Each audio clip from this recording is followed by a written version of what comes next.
Hola a todos, ¿cómo están? Bienvenidos a mi canal. Mi nombre es Silvana y como muchos de ustedes saben, desde mayo que estoy viviendo en este hermoso pueblo que se llama Graus. Muchas veces me preguntan, Sil, ¿por qué elegiste Graus para vivir? Y en este video vas a ver con tus propios ojos uno de los motivos que me encanta de estar acá. Así que acompáñame porque este sendero te va a encantar.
Se encuentra ubicado al pie del Pirineo aragonés. Es un lugar en el que la naturaleza se manifiesta en todo su esplendor. A lo lejos se alza majestuoso el Turbón, una imponente montaña que siempre vemos al llegar al pueblo. Pero más allá de los relatos de antaño, Graus es mucho más que un casco histórico. El Éssera, esa corriente que ha acompañado a Graus desde tiempos inmemorables, es más que un simple río. Es una fuente inagotable de vida, de movimiento constante. Sus aguas cristalinas reflejan la historia y la vida de este lugar, ofreciendo un paisaje sereno y lleno de vitalidad.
Podemos caminar, sino que también hay distintas actividades que se plantean desde el ayuntamiento que podemos hacer con los chicos o cuando estamos visitando Graus. Mira, vení, acompañame.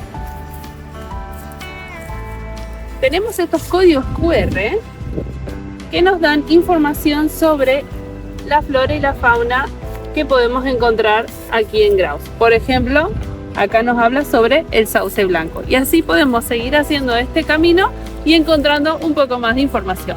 Pero ahora vamos a seguir caminando.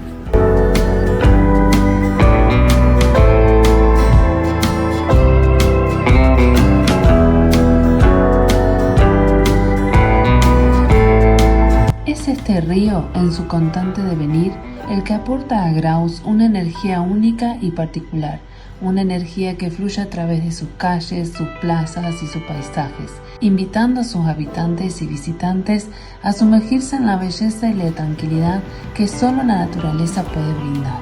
En Graus, donde el cielo y la tierra se encuentran, el Éssera es el hilo conductor que une y nutre cada rincón de este maravilloso lugar.